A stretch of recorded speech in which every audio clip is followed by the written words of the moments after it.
equipment, millions and millions, and ultimately billions of dollars to the NATO people, where I'm very friendly and we have a great relationship. But that was an amazing trip. So they're funding the entire war. We're not funding anything. I think it's an important point to make because a lot of people don't understand that. And we will continue to do that. And we're trying to get as much as we can for them. They want the American product. The American military product is by far the best in the world, and that's what they want to get. They have lots of options, but that's what they want to get. So the factories are doubling up and tripling up where they make the Patriots and other really, you could say, defense and offensive weapons. The wages for blue-collar workers are now rising at the fastest rate in 60 years, which is so important to all of us around this table. The average American worker has already seen a $500 wage increase this year, and there's no inflation because there's been decreases, tremendous decreases, with thanks to Doug and Chris and some of the people, the great job they've done with energy. Thank you very much. And Chris, thank you very much. I see you down close to $60 a barrel, and you'll be breaking that pretty soon. And that has a huge impact. So we have groceries are down. Energy is way down. Energy is way down. It was $4 and $5 for a gallon of gas. Think of that for gasoline. And now it's probably $2.25. There are some places it's $2. It broke $2 at a couple of locations in the South. In places like California where they charge such high taxes, it's higher, but it's still much lower than what it was a year ago. So energy's way down. Groceries are way down. Eggs are way down. Thank you very much, Madam Secretary. You've done a great job. Appreciate it. When we came in, the eggs were through the roof. They were 4 times higher than they've ever been. And my first question from you people were, what are you going to do with eggs? I said, what's the problem with eggs? That was caused by Biden, or whoever was operating the auto pen actually caused it, I guess, because I don't think he knew too much about eggs. Factories are booming compared to before I took office. Domestic auto production is going to be, it's going to be so thrilling in 2 years when you see the numbers, because they're building plants all over the country. They're all coming in because of tariffs. They don't want to pay the tariffs. And if they build their plant here, they don't pay the tariffs. And they're pouring into our country, and you know about AI and you know about but the auto plants, that's the good old-fashioned stuff that I love. The auto plants are pouring into the United States of America. They're coming from Mexico. They're coming from Canada, and they're coming from Europe, all over Europe, and it's been pretty amazing. So factories are booming, and when they actually open, right now they're booming in terms of construction. This is something given to me by Mark Zuckerberg, and you'll see this is AI now. I never understood. I said, well, because I built shopping centers, and for $50 million you can build a very nice shopping center. So I never understood when they said $50 billion for a plant. I said, what the hell kind of a plant is that? But when you look at this, you understand why it's $50 billion. So this is one he's building in Louisiana. That's Meta, Facebook, as people understand it to be. But look at that. That's the size of Manhattan. So that's superimposed over the island of Manhattan. It takes up a big part of Manhattan. I think they say 81% of Manhattan. So these are big things, and they're going up. A lot of them are going up now. I don't know that big. Actually, Mark is building 4 of them, and others are building similar places.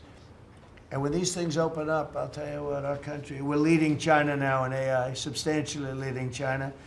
And the reason is because we're letting them build their own electrical facilities. We would need double the energy if you take all of the electricity that we produce right now in this country, you'd have to multiply it times 2 or maybe 3 times. So 3 times more than we have right now for everything, to operate your toaster and everything else, okay? 3 times more. And the way we are able to succeed, because China goes out and builds these massive plants. They're right now building 58 coal, in this case, almost all coal-fired plants. And coal is back with this country too, by the way. There's a reason they use it, because it's good. It works for them.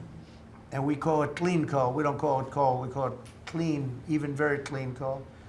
But we have coal going up, we have nuclear going up. Nuclear is very much in vogue now. It's safe and inexpensive and great. We don't allow windmills. We're not allowing any windmills to go up. I mean, unless there's a legal situation where somebody committed to it a long time ago, we don't allow windmills. And we don't want the solar panels that I was speaking with the secretary about, because they take up, you know, thousands of acres of our farmland. You see these big ugly patches of black plastic that comes from China. And the solar is, you know, I like solar in some ways, but for firing up your big plants, it doesn't work. It's very unstable, but it really takes up your farm. The farmers are saying, you know, they're building these massive blotches in the middle of the fields all over the country. It's so crazy. It's so crazy. So we're not heavy into that at all. And windmills, we're just not going to allow them. They're ruining our country. They're ruining everyone. If you look at, I hate to mention countries, but you look at the UK, what's happened at UK, they have energy costs have gone through the roof. It's because of wind. They want to do everything, close up the northern parts of the country. They have oil that's tremendous.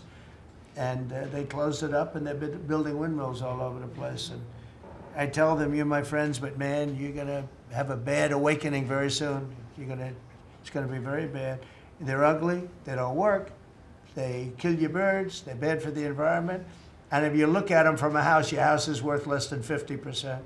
So I'm trying to have people learn about wind real fast, and I think I've done a good job, but not good enough, because some countries are still trying, and they're destroying themselves. Those are countries that are really destroying themselves. I hope they get back to fossil fuel, because right now, Chris, whether we like it or not, fossil fuel is the thing that works, and then you can add nuclear with it and other things, but fossil fuel is what works if we're going to fire up those big monster factories. But if you look at comparing everything before I took office, domestic auto production is up 18,000 cars a month. And we haven't even started yet, because a lot of these plants aren't built. It's up 18,000 because Ford, General Motors, and a couple of others, Stellantis, they're taking their existing plants, and they're, as quickly as they can, they're adding on to them. So when their plants open, because they're building big, modern, beautiful auto plants. But think of that, we're up 18,000 cars a month, and essentially all they've done is try and utilize their space correctly as their big plants open up. It's going to be, I hope they remember that it was this way. I hope this table gets a lot of the credit for what's happening. It gets all of the credit, because this would have never happened. We were going out of business in every way. We were losing. All the car plants were leaving this country. Now they're all coming back in, and they are coming from Canada, and they are coming from Mexico, but they're coming from Germany. They're coming from all over the world. Domestic steel production is up by 100,000 tons of steel a week. We have a 50% tariff on steel, aluminum, and various other things. Copper just got brought into the picture, and that means people are going to want to make steel here. We just made a deal with U.S. Steel. As you know, we have an outside company come in, spend $17 billion on building new plants, new everything. It's great, and it stays right here in America. So we're doing amazingly well on steel, and domestic oil production is up by more than 300,000 barrels a day. That's a lot of barrels, and you're going to be talking about that in a second, I think, Chris and Doug. These two people have done a fantastic job, and we have the oil price down to about $62 a barrel. So just so you understand, because a lot of you like to talk about costs and prices, but I watch so much fake information. Product costs are down. Energy is way down. Energy brings things down. You know, with energy, that's what happened with Biden. He stopped our program, and then he went back to it when he realized that it looked like you're going to be paying numbers that nobody's ever seen, like $7 a gallon. You're going to pay $7 a gallon. They were up to $7.5. So then he immediately went back to the Trump plan that they terminated, but it was too late for them. It was too late. They blew it. They had a great thing going. I gave them something great, and they blew it.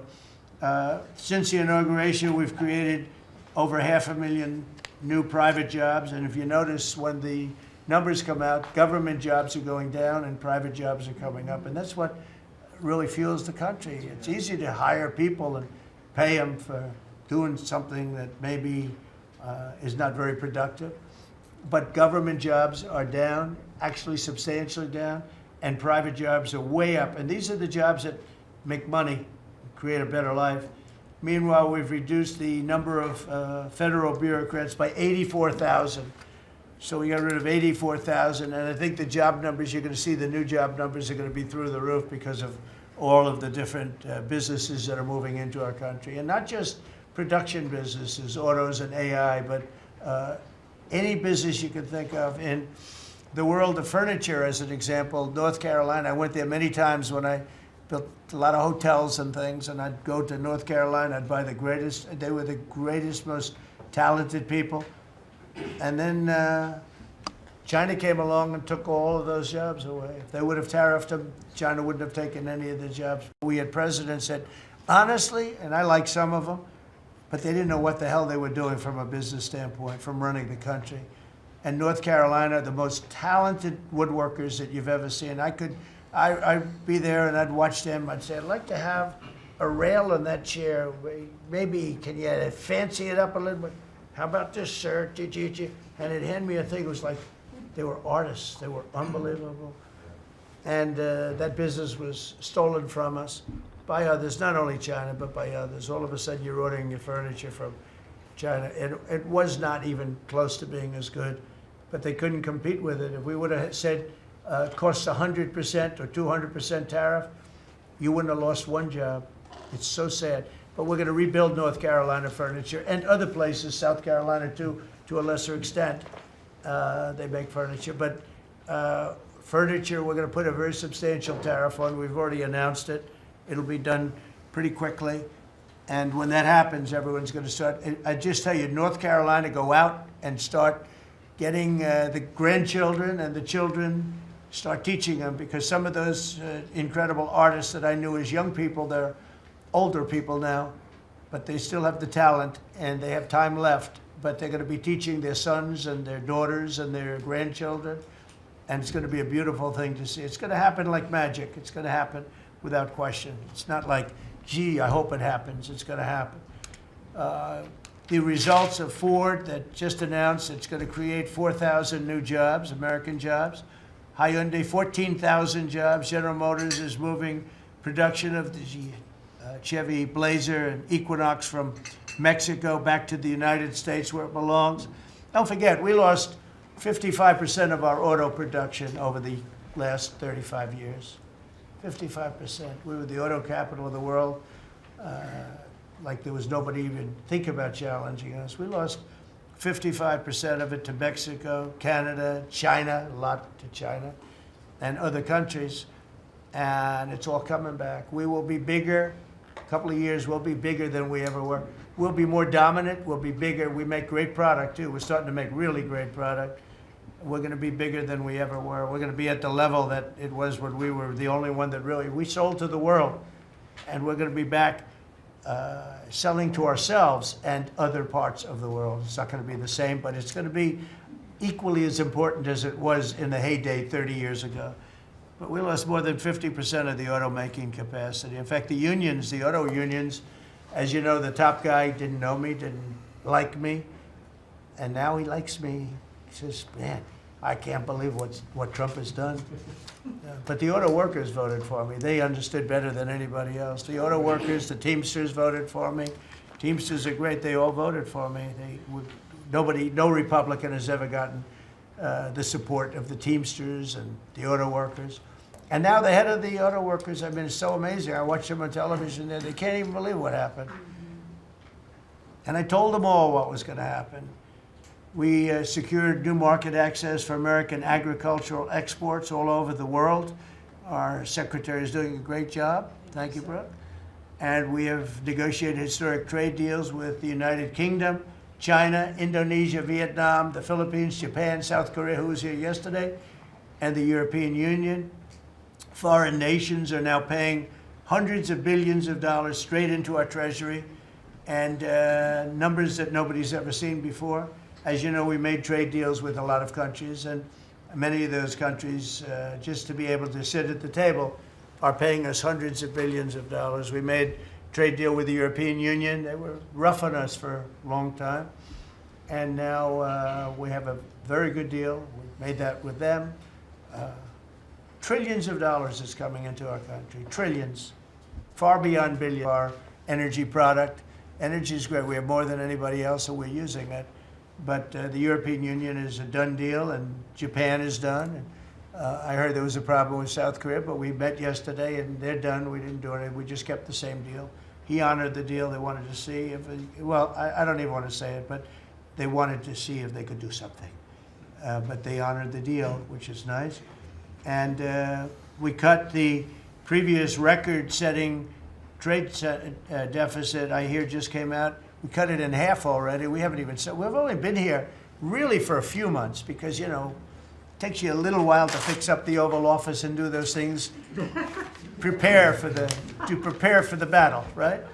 So we really only been here for a very short period of time, and we cut the trade deficit in half. Is that right? That's fantastic. I didn't even think we were going to do that. And remember, these are things that are being built. These things, you know, all these numbers up here, they're not open yet. When they open, you're going to see things happen in the United States that nobody's ever seen before, including our country in its heyday. And I had the greatest economy in the history of our country my first 4 years, despite COVID, which was a very unfortunate situation for the whole world. We did a great job with it, never got the credit for the job we did. Operation Warp Speed, people say, is one of the greatest achievements ever in politics or in the military, because it was almost a military procedure. But everybody, including Putin, said that Operation Warp Speed, what you did with that, nobody can believe it. And we did a great job, but it was a horrible, horrible pall over our country. We had a very dark cloud over the world. That was a very, very bad thing that came out of Wuhan, which I said it came out of Wuhan. That's where it came from. And China suffered greatly, but everybody did. But we did a good job with that, as good as you can possibly do, and we came back, and now we're stronger than ever before. If I didn't win this election, this country was gone. I'm telling you, economically it was gone. None of the things that we're talking about would have happened. The whole world was robbing us blind. Friend and foe. They were stealing our jobs, our money, our factories. They were stealing everything. We would have been a shell. We would have been a bankrupt, broken shell. And that's the way it is, but we're doing just the opposite. Stronger than we've ever been. Last month, in a landmark achievement, I also proudly signed the largest working class tax cuts in American history.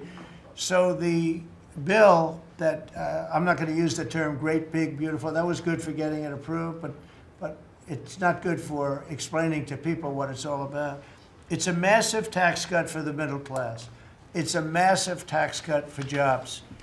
And it's, I mean, think of it, no tax on tips, no tax on Social Security. So seniors, I don't know how you can vote for anybody else. And, you know, just think of that. And no tax on overtime. So you work overtime, you don't have to pay tax on overtime. That's good. The Democrats don't know what they're going to do. So they have, like, this soundbite. You know, they have all these sound bites. They send it out. I don't know. Some guy sends out a word, and everybody uses it, including the fake news. Some of you are here right now. I'm looking at you. And it's death. They use the word death. No, it's actually life. It's almost like a newborn life. It's not death. That's their soundbite. The bill is death. It's not. We strengthen Social Security. We strengthen Medicare, Medicaid. The job we've done on Social Security is, if the Democrats got in, Social Security is over because the country's going to fail. There won't be any Social Security. And I made that pledge to you. We're going to take care of Social Security, Medicare, Medicaid, and we're doing that in spades because the country is becoming so successful again. And it hasn't been this successful. I think in the end, it will never have been this successful. I don't think it'll even be close with what's happening. Every American is seeing a tax cut. As a result of the bill, the average police officer will keep an extra $1,000 a year at least in overtime, and the average waiter or waitress will keep nearly $2,000 extra in the fact that they would have had to pay that kind of money on tips. And I never realized that the government was so strong on that. But waitresses, waiters would tell me that